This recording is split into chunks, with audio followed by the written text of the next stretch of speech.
될 것 같습니다. 이런 때가 아니면 할 수 없기 때문에 좀 여러분들이 지루하시라도 꼭 들어주시면 감사하겠어요. 저는 그동안 성경에서 찾은 진리라는 주제 가지고 매주 말씀을 전했습니다. 성경이 진리고 예수님, 또 교회, 인간, 하나님의 나라, 그리고 이 땅에 살아가는 성도가 리더라는 것이 성경에서 증언하는 진리라고 말씀을 드렸습니다. 자, 오늘은 7번째 진리에 대해서 한번 생각해 보도록 합니다. 여러분, 우리 함께 이렇게 인사했죠. 이번 한 주 성령님과 동행하십시다. 서구에서요, 목사를 향한 가장 끔찍하고 무서운 욕이 성령 없이 목회해라 라는 거래요. 성령 없이 목회해라. 근데 이거는 목사만 해당되는 게 아니라 모든 성도에게도 해당되는 욕이라고 생각합니다. 성령 없이 믿음 생활하세요. 성령 없이 이 세상 살아가세요. 이거 끔찍한 욕이며 저주입니다. 그만큼 성령은 우리 삶에 소중한 거죠. 자, 이쯤 되면 짐작하시겠죠? 7번째 진리는 다름 아닌 성령님입니다. 성경에서 말하는 진리, 성령님. 여러분, 성령에 관해서 말씀을 전하려고 하면요, 이게 너무나 깊고 풍성해서 짧은 설교 시간에 다 전할 수가 없습니다. 그래서 줄이려고 합니다. 제가 설교 원고를 딱 초안이 끝났을 때 18장을 썼어요. 주일 설교 원고에 3배를 쓴 겁니다. 그만큼 전할 게 많은 거예요. 제가 줄이고 빼고 깎고 해가지고 오늘 주어진 시간에 딱 맞게끔 만들었는데 3가지 관점에서 이 성령에 대해 생각해 볼 겁니다. 첫째, 성령은 누구인가? 두 번째, 왜 성령이 진리인가? 세 번째, 그 성령이 내 삶에 어떤 일을 하시나? 이 3가지도 최대한 간단하게 말씀을 전하도록 하겠습니다. 먼저 여러분, 자, 성령님은 누구십니까? 성령이 누구냐라고 물어보면은 참 답하기가 곤란해요. 이게 아는 것도 같은데 잘 모르겠거든요. 근데 성경은 아주 간단하게 성령을 이렇게 말합니다. 첫째, 하나님의 영, 하나님의 영. 자, 로마서 8장 9절입니다. 하나님의 영이 너희 안에 거하시면, 하나님의 영, 성령을 말하죠. 자, 첫째, 성령은 하나님의 영이다. 자, 두 번째, 성령을 가리켜서 예수의 영이라고 말합니다. 사도행전 16장 7절 보십니다. 무시 앞에 이르러 비두니아로 가고자 하되 예수의 영이 허락하지 아니하시는지라. 이처럼 성경은요, 성령을 가리켜서 하나님의 영 또는 예수의 영이라고 말합니다. 자, 조금 더 들어가 보겠습니다. 우리가 흔히 성령이 누구시냐라고 생각할 때 오해하는 것이 있습니다. 실수하는 것이 있어요.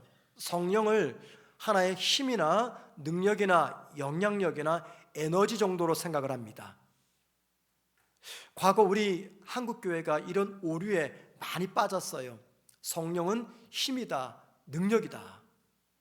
그런데 여러분, 왜 우리가 이렇게 생각을 했을까요? 이렇게 생각했던 주된 이유는요, 사도행전 1장 8절 말씀을 잘못 이해했기 때문입니다. 자, 보실까요? 사도행전 1장 8절입니다.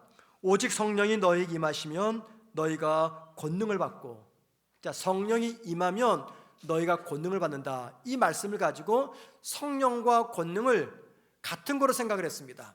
그래서 내가 성령을 받으면 무시무시한 권능을 받게 되는 것이다.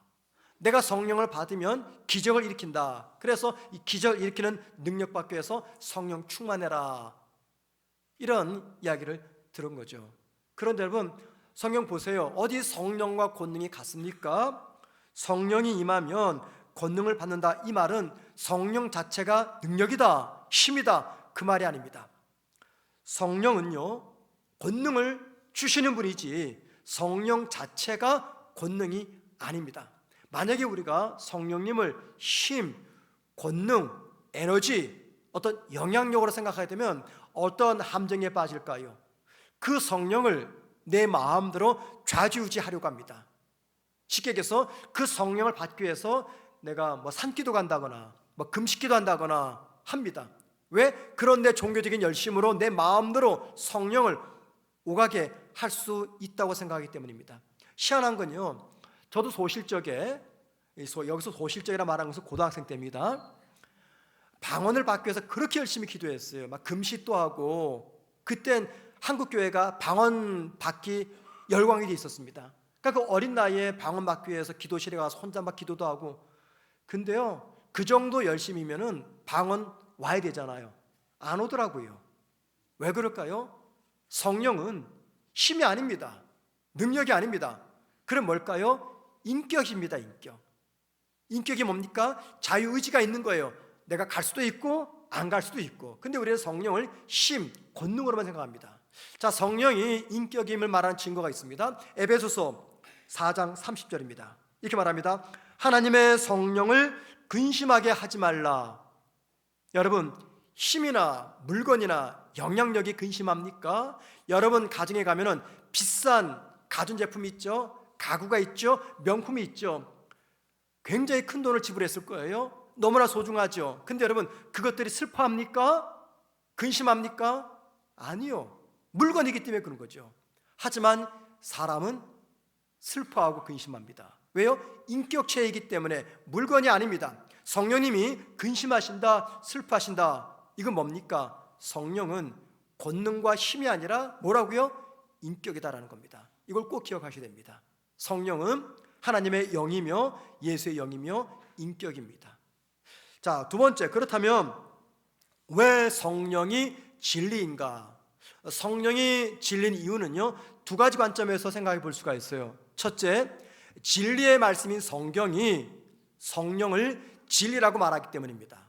자, 오늘 본문이죠. 요한복음 16장 13절 보세요. 그러나 진리의 성령이 오시면, 거기까지만 볼게요. 자, 성령을 해서 진리라고 말합니다.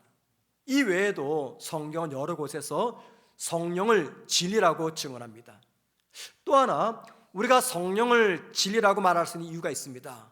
우리가 지난주까지 살펴봤던 성경이 말하는 진리, 성경, 예수, 교회, 하나님의 나라, 이런 것들이 성령과 밀접한 관계가 있기 때문입니다.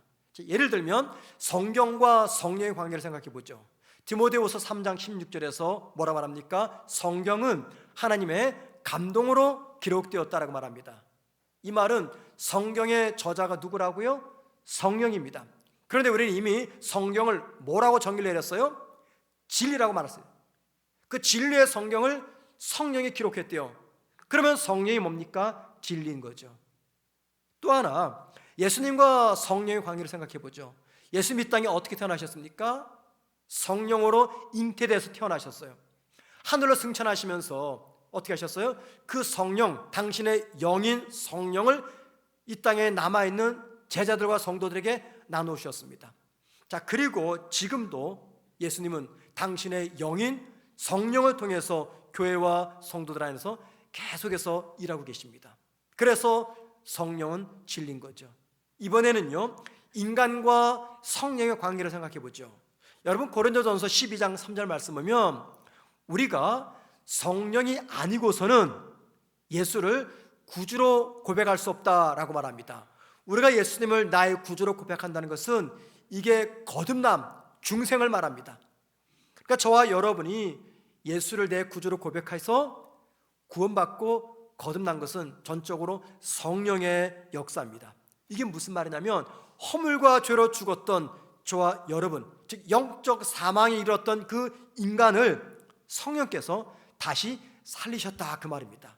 여러분, 진리를 살리셨으니까는 진리는 성령이 곧 진리가 아니겠습니까? 네 번째, 교회와 성도의 관계입니다. 여러분, 교회는 성경이 말한 진리입니다. 그럼 그 교회가 어떻게 이 땅에 생겨났습니까? 오순절날 성령의 강림으로 이 땅의 교회가 태동되었습니다. 제자들이 성령의 능력을 받고 담대히 복음을 전한 결과 수많은 사람들이 회개하고 세례를 받았고 그들이 교회가 된 것이요. 그리고 지금도 교회가 이 땅에서 하나님의 말씀을 가르치며 복음을 전파하며 죄인들을 전도해서 하나님의 나라를 확장해 나아가는 데 있어서 성령은요, 가장 중요한 중추적인 역할을 합니다. 그래서 성령은 진리입니다. 마지막으로 성령과 하나님의 나라 관계입니다. 여러분, 이 성령과 하나님의 나라는요, 절대 뗄 수 없는 이게 불가분의 관계입니다. 제 이야기가 아니라 성경 이야기입니다. 자, 볼까요? 요한복음 3장 5절입니다. 예수께서 대답하시되 진실로 진실로 내게 이르노니 사람이 물과 성령으로 나지 아니하면 하나님 나라에 들어갈 수 없다. 성령과 하나님의 나라, 불가분의 관계입니다. 또 하나 볼까요? 로마서 14장 17절입니다. 하나님의 나라는 먹는 것과 마시는 것이 아니요 오직 성령 안에서 의와 평강과 희락이라. 이 말이 뭘 이야기합니까? 하나님의 나라는 성령으로 임하며 성령은 하나님의 나라를 이루어가는데 핵심적인 중추적인 역할을 감당한다, 그 말입니다. 여러분, 지금까지의 이 말들은 무엇을 증명하는 것입니까? 우리가 진리라고 생각했던 주제들, 성경, 예수, 인간, 교회, 하나님의 나라, 이 모든 것들이 성령님과 불가분의 관계라는 것입니다. 그리고 이런 결과를 통해서 내릴 수 있는 결론이 무엇입니까? 성령은 성경에서 증언하는 또 하나의 진리라는 것입니다. 성령님은 진리입니다. 여기까지 정리할게요. 다시 한번. 자, 성령은 누구라고요? 하나님의 영이자 예수님의 영으로서 능력이나 힘이 아니라 인격적인 분이다. 두 번째, 성령님은 우리가 지금까지 살펴보았던 모든 진리들과 뗄 수 없는 불가분의 관계에 있다라는 거죠. 자, 그럼 여러분, 마지막 세 번째, 이제 본론으로 들어갑니다. 그 성령이 우리 삶에 어떤 일을 하고 있을까요? 성령의 사역. 성령님은요, 우리 삶에서 정말 다양한 사역들을 하십니다. 죄를 짓는 것 외에 성령께서 못하시는 게 없어요. 그러면 그 다양한 영역 속에서 성령께서 특별히 하시는 사역, 그게 뭘까? 제가 한번 추려보았습니다. 대표적인 사역 세 가지가 있더라고요. 많은 사역 중에서 대표적인 사역 세 가지.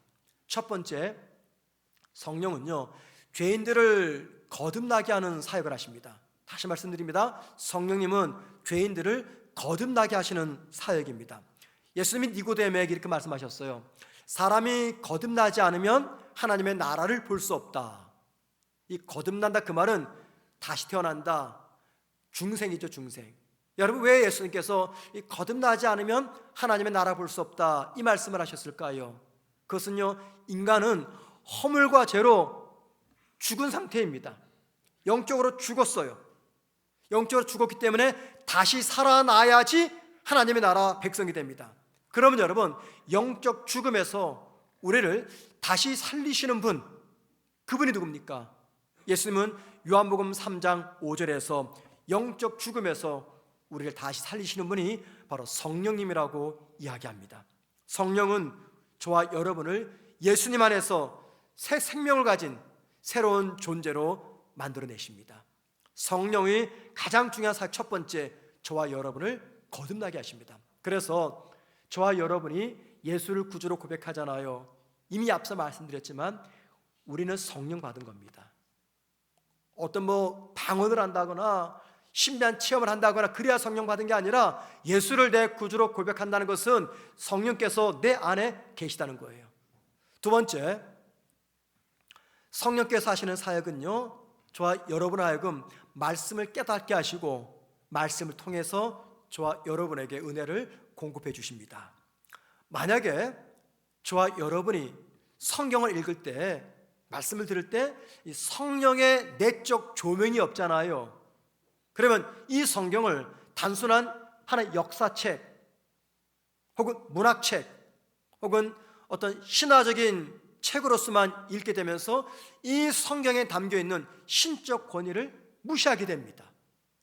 하지만 반대로 저와 여러분에게 성령의 내적 조명이 있잖아요. 성경을 읽을 때나 말씀을 들을 때 그 성경과 말씀을 신적 권위가 담긴 하나님의 말씀으로 읽고 받게 됩니다.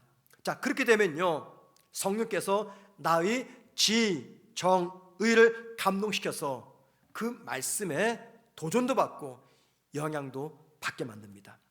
만약에 성령께서 말씀을 읽고 듣는 저와 여러분을 깨닫게 하지 않으시면요, 우린 온전히 그리고 제대로 성경 말씀을 이해하거나 깨닫지 못하게 됩니다. 바울이 성령의 인도를 받아서 빌립보까지 갔습니다. 그리고 거기서 사람들을 만나서 말씀을 전했어요. 그랬더니 그들 중에 루디아라고 하는 한 여성이 바울이 전하는 복음을 듣고 예수를 믿게 되었습니다. 그때 그 장면을 사도행전 16장 13절과 14절에서 이렇게 말합니다. 하나님을 섬기는 루디아라 하는 한 여자가 말을 듣고 있을 때 주께서 그 마음을 열어 바울의 말을 따르게 하신지라. 루디아가 바울의 말을 듣는 그때 주님께서 나타나셔서 루디아의 마음의 문을 열어서 바울이 전하는 복음을 믿게 하셨다, 그 말입니다. 그러면 여러분, 이때 우리 예수님께서 육체적으로 나타나신 겁니까? 하늘로 승천하시는데 이때만 나타나신 겁니까? 아니죠. 여기서 말하는 주께서 누구를 말합니까? 주님의 영인 성령을 말합니다. 성령께서 말씀을 듣는 루디아의 마음의 문을 열어서 바울이 전하는 복음을 듣고 믿게 하셨다, 그 말입니다. 우리가 정말 이해할 수 없는 일들이 있어요. 같은 예배 참석했습니다. 같은 설교자로부터 같은 내용의 설교를 듣고 있습니다. 그런데 어떤 성도는 집중해서 말씀을 듣고 있지만 어떤 성도는 깊은 숙면에 들어가셨어요. 화들짝 놀라시는 분 계십니까? 괜찮아요. 이게 편히 주무십시오. 그러니까 여러분에게 드린 말씀이 아니니 걱정하지 마세요. 계속 그냥 진행하시기 바랍니다. 괜찮아요. 사실 그런 경우 있잖아요. 같은 예배 참석했습니다. 같은 설교자가 같은 설교를 전하고, 그런데 어떤 성도는 정말 설교를 듣는 가운데 큰 은혜를 받아요. 감동도 느끼고 마치 하나님의 나라 올라갔다 하듯이 큰 희열을 느낍니다. 그런데 어떤 성도는 굉장히 지루해하면서 언제나 이 설교가 끝날까 자꾸만 시간만 들여다봅니다. 똑같은 설교를 들어요. 그런데 왜 이 상반되는 일이 나타날까요? 왜 그런지 아십니까? 잘 들어보세요. 이 말씀이 혼자 일하는 것이 아니라 성령과 함께 일하기 때문입니다. 다시 말씀드립니다. 이 말씀이 혼자 일하지 않고 성령과 함께 일합니다. 이 말은요, 말씀을 통해서 우리가 성령을 만나고 성령은 말씀을 통해서 내 안에서 역사합니다. 자, 여기까지 말씀드리면 이런 문제가 생기죠. 그러면 왜 성령께서 누군가는 말씀을 통해서 은혜받게 하시고 누군가는 말씀을 듣는 가운데 잠을 자게 하시는 건가? 왜 누군가는 말씀을 듣는데 기쁨을 누리지 못하고 불평하고 원망하게 하는가? 왜 깨닫지 못하게 하는가?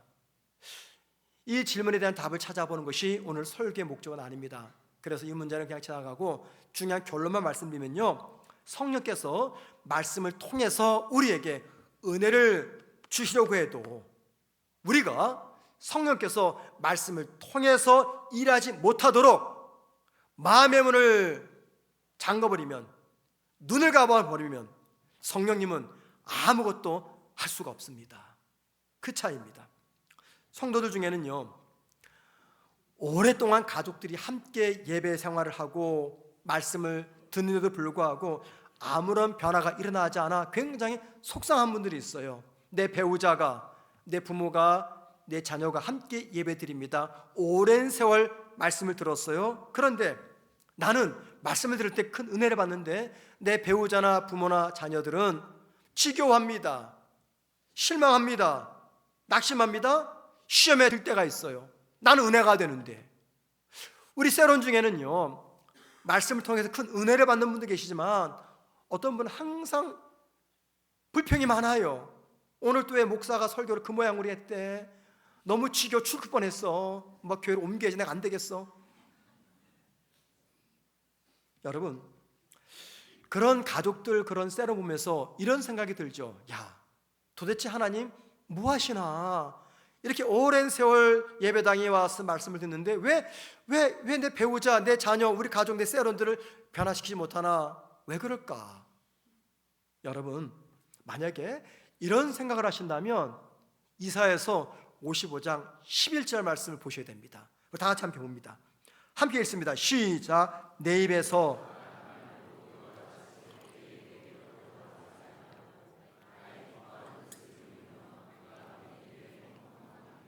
예, 이 말씀은요, 말씀과 관련된 하나님의 약속입니다. 잘 보세요. 이게 무슨 말씀인가? 하나님은요, 당신의 말씀이 전파될 때 그 말씀이 아무 일도 이루지 못한 채 공허함 속에 사라지지 않게 하겠다, 그 말씀을 약속하고 있습니다. 선포된 하나님 말씀은요, 그 선포된 말씀의 목적을 이루고 나서 비로소 하나님께로 돌아갈 것이다. 절대 무의미하게 공허하게 사라지지 않을 것이다, 그 말씀을 하고 있는 겁니다. 비록 우리 눈에는요, 말씀을 듣는 내 가족들, 세론들에게 아무런 변화가 일어나지 않는 것처럼 보여요. 아니, 점점 말씀 앞에서 강팍해지는 것 같아요. 근데 아니라는 겁니다. 성령님은 선포된 말씀으로 복음의 냉담한 이 가족들의 내면의 문을 오늘도 조금씩 깨어 부수고 있다는 겁니다. 그리고 마침내 하나님의 시간, 하나님의 때가 되었을 때 완악했던 그들의 이 내면의 문이 완전히 부서지면서 천부여 의지 없어서 손들고 옵니다. 회개하면서 복음 앞에 굴복하게 된다는 것입니다. 이게 어떻게 가능할까요? 말씀 혼자가 아니라 성령께서 그 말씀을 도구 삼아서 우리의 마음을 깨어 부수고 있기 때문입니다. 성령은요, 말씀을 깨닫게 하시고 말씀을 통해서 우리에게 은혜를 공급해 주십니다. 자, 세 번째입니다. 성령이 하는 또 다른 사역, 그것은요, 성도가 성화의 삶을 살도록 도와주십니다. 즉, 저와 여러분이 성화의 삶을 살도록 성령께서 도와주세요. 하나님께서 저와 여러분을 구원하셔서 하나님의 자녀로 선택하셨습니다. 그래서 여기 있는 거죠.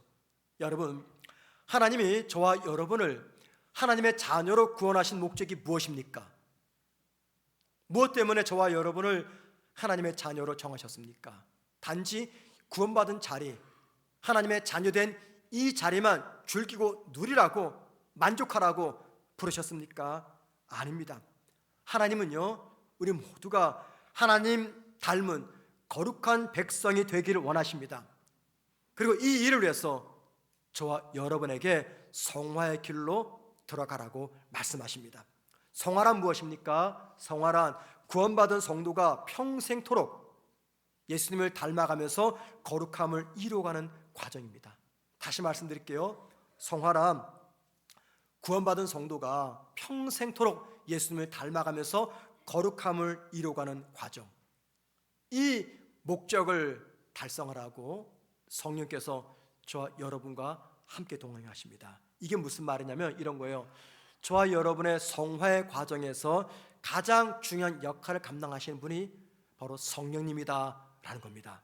하나님은 성령을 통해서 우리를 도우시고 우리를 깨우십니다.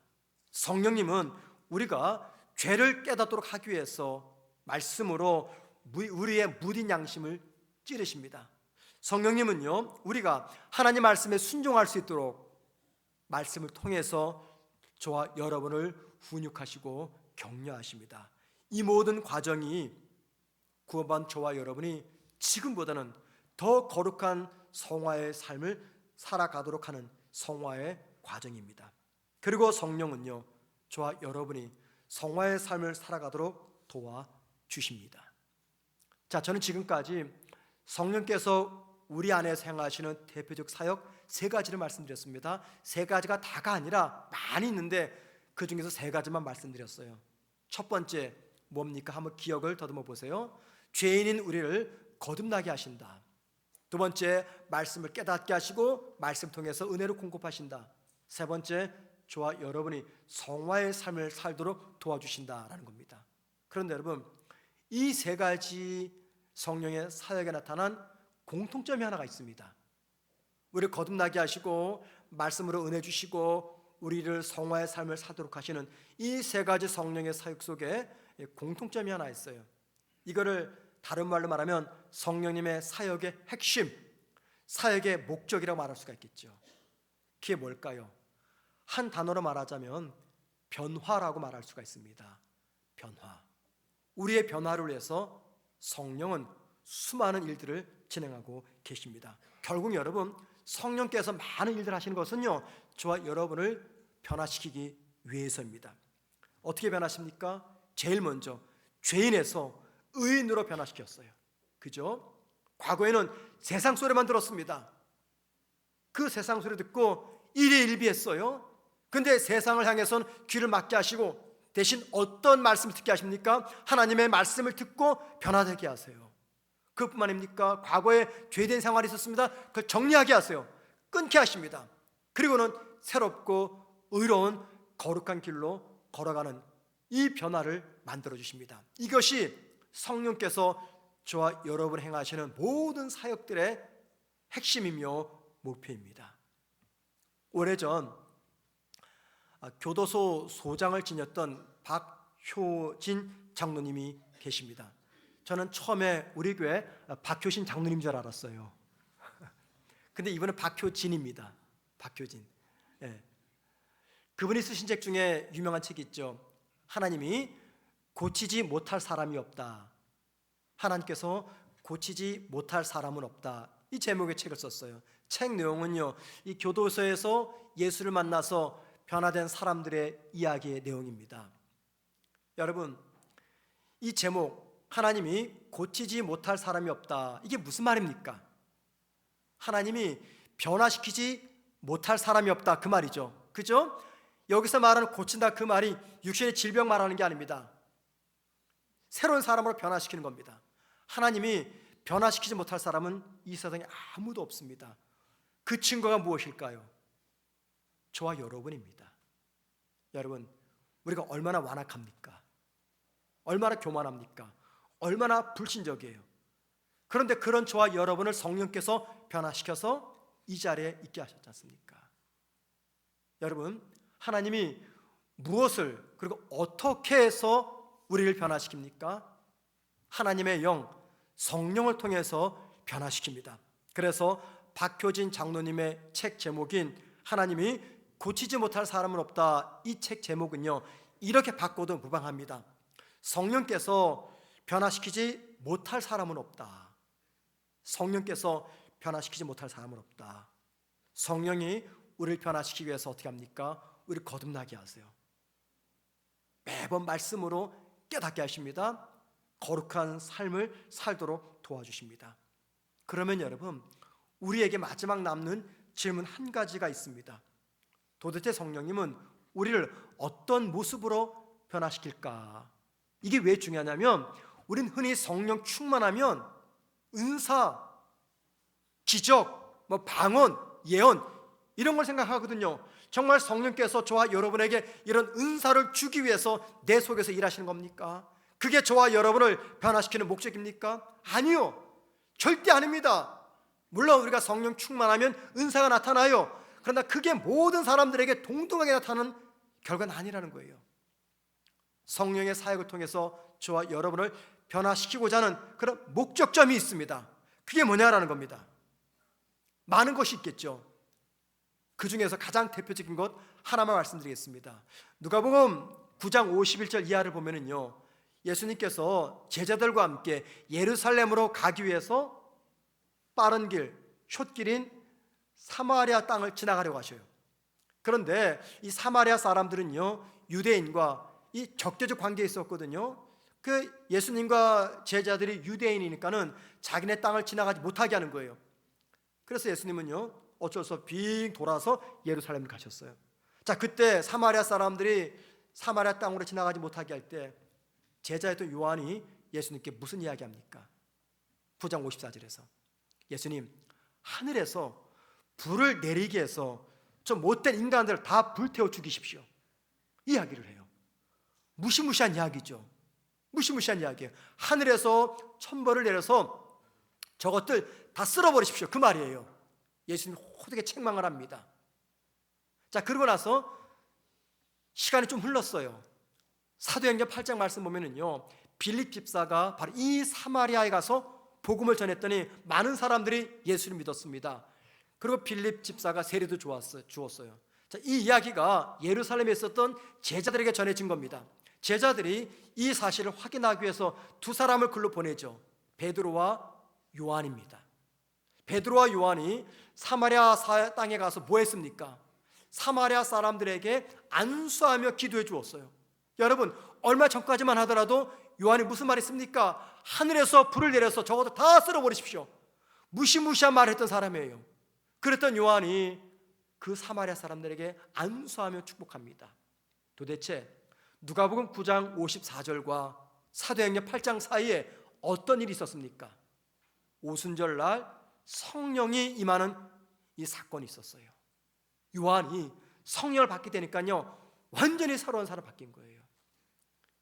나중에 요한이 요한계시록, 요한복음, 요한 1서, 2서, 3서를 씁니다. 특별히 요한계시록과 요한 1서, 2서, 3서는요 주로 반모섬에서 기록됐다라고 말해요. 요한의 인생 말년입니다. 12제자 중에서 가장 오래 살은 사람이 요한이거든요. 인생 말년에 제자들이 찾아옵니다. 선생님, 우리에게 하나님 말씀을 알려주세요. 요한이 이렇게 말합니다. 서로 사랑해라. 이게 새 계명이다. 그 다음날 또 찾아옵니다. 선생님, 우리에게 하나님 말씀을 들려주십시오. 요한이 말합니다. 서로 사랑해라. 그 다음날 또 찾아옵니다. 선생님, 우리에게 예수님의 말씀을 전해주십시오. 요한이 말합니다. 서로 사랑해라. 요한 1서는 온통 사랑해라, 사랑해라, 그 말씀이에요. 아니, 누가복음 9장에서는요 불을 댕겨서 다 죽이라고 말했던 그 요한이 사랑해라 말하고 그 다음에서 축복기도 합니다. 이게 바로 성령의 역사입니다. 여러분, 이 대목에서 제가 이 말씀을 드리고 싶어요.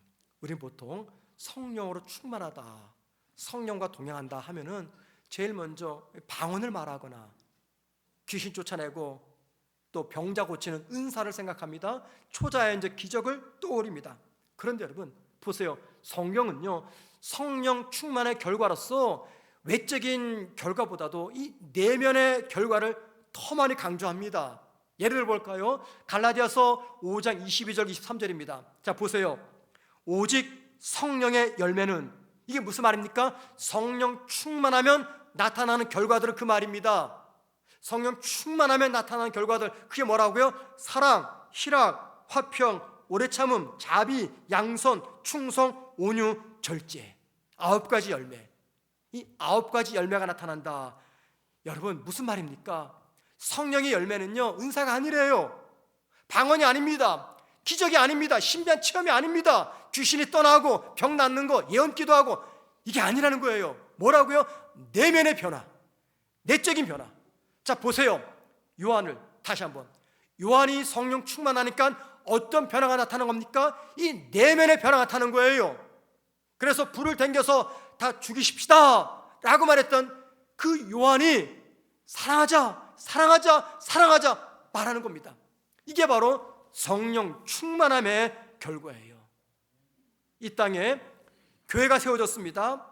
이 땅에 예수 믿는 성도가 태어났습니다. 이 모든 것들은요 성령님의 일하심의 결과예요. 그죠? 분명합니다. 그럼 여기 한 가지 질문이 생겨요.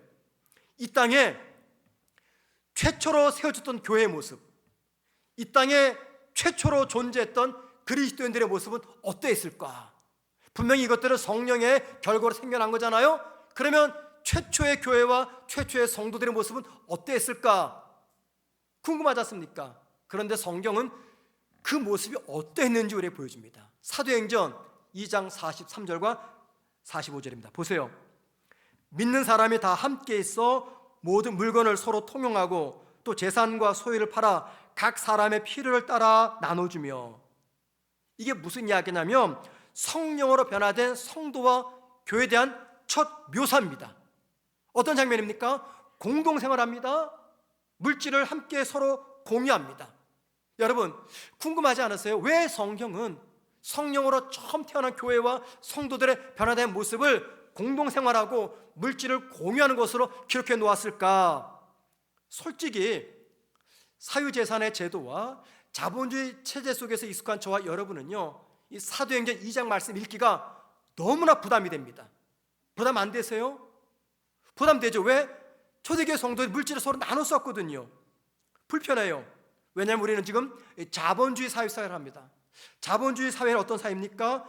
내가 남들보다 더 소유하지 못하면 마치 낙오자가 된다는 이 강박감에 시달리는 그런 사회 구조이기 때문입니다.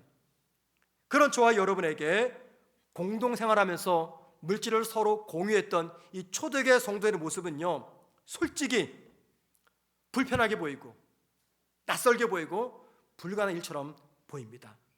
자, 여러분, 왜 이 일이 불편하게 보이고 낯설게 보이고 불가능한 일처럼 보일까요? 이유가 있습니다. 아담의 타락 이후 인간의 마음은요, 자신을 향해 굽어버렸기 때문입니다. 인간의 마음은 내 자신을 향해서 굽어버렸어요. 그리고 자신을 향해서 굽어진 그 마음 때문에 자기 재산과 권리를 타자와 공유하거나 나누려고 하지 않는 겁니다. 자, 그런데 여러분 보세요. 성경은요, 성령에 의해 변화된 사람들의 첫 모습으로서 무슨 이야기를 보여줍니까? 물질의 공유 장면을 보여줍니다. 이 일이 가능한 이유가 무엇입니까? 자기 중심으로 굽어졌던 그 마음이 성령으로 변화되어서 타인을 향해서 굽어졌기 때문입니다. 아담의 타락 이후 인간들의 마음이 자신만을 향해서 굽어져 있기 때문에 자기가 손해보는 일을 절대 하지 않는 겁니다. 여러분 가운데 기쁘게 손해보는 일을 하시는 분 계십니까? 여러분, 이 돈은요, 단순한 돈이 아니죠. 돈은 무엇과 맞바꾼 겁니까? 내 시간과 맞바꿨어요. 직장에다가 내 하루 8시간을 주고 월급 받는 겁니다. 그렇죠. 시간과 맞바꾼 게 월급이에요. 그럼 그 시간은 뭡니까? 생명이잖아요. 1분 1초 우리가 죽어가고 있거든요. 그러니 8시간을 내가 회사에다가 주었어요. 내 생명을 준 겁니다. 그래서 물질을 받은 거예요. 자, 그러다 보니까요, 이 물질이 얼마나 귀합니까? 너무너무 소중하죠. 그래서 이 물질을 다른 사람을 위해서 쓰는 것이 힘든 겁니다. 오히려 더 애착을 갖게 됩니다. 그런데 오늘 성경 무슨 이야기합니까? 성령으로 변화된 성도들은 그 물질을 서로 나눠 썼다. 여러분, 오해하지 마세요. 이것은 단순히 물질을 함께 나눠 썼다, 그 의미가 아닙니다. 자신을 향해 굽어져 있었던 그 마음이 타자를 향해서 향하게 되었다, 그 말입니다. 아담의 타락 이후 모든 일들을요, 자기 중심적으로 해석하고 규정했던 옛 질서 속으로 성령의 새 질서가 침투하게 되었다, 그 말입니다. 여러분, 다시 말씀드립니다. 이 말씀은 내 재산을 무작정 나눠라, 그 말이 아니에요. 이런 뜻입니다. 모든 일들을 자기 중심적으로 해석하고 규정했던 나 옛 자아를 벗어버리고 성령과 함께 새로운 변화를 받아서 세상과 이웃을 향해서 내 마음을 열어놓아라, 그 말입니다.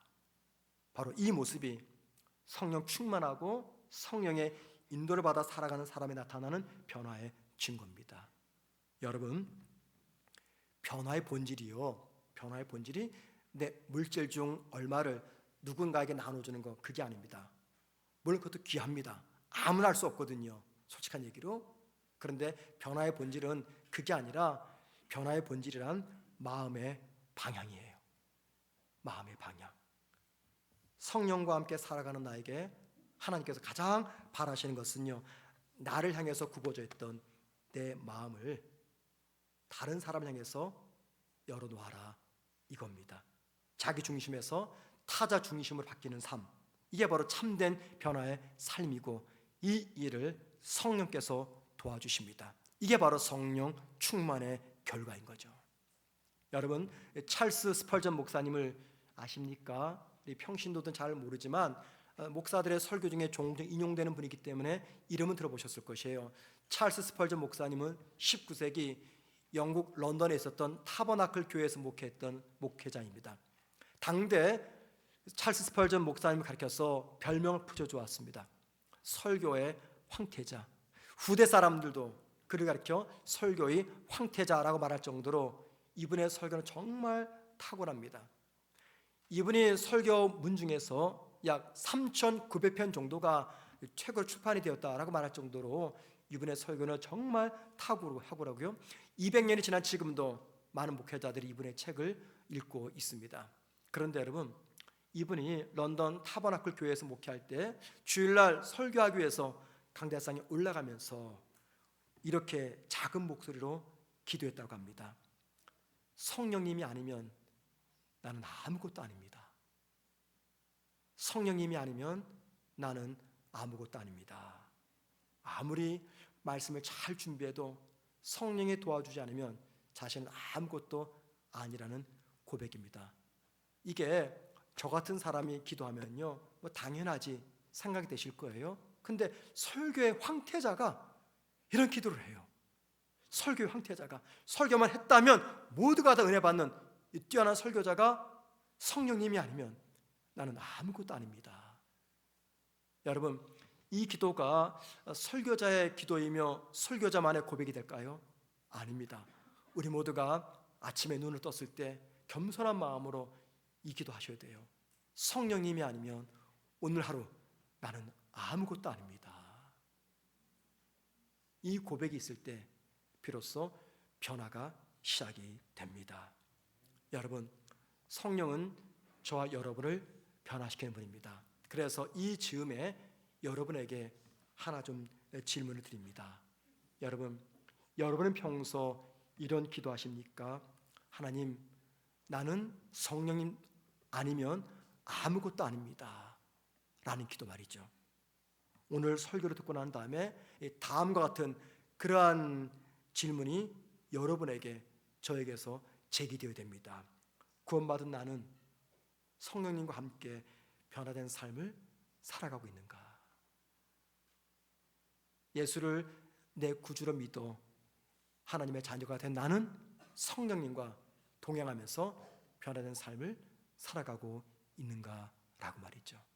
성령과 함께 동행함으로 변화된 삶을 살아가기를 주의 이름으로 축원을 드립니다.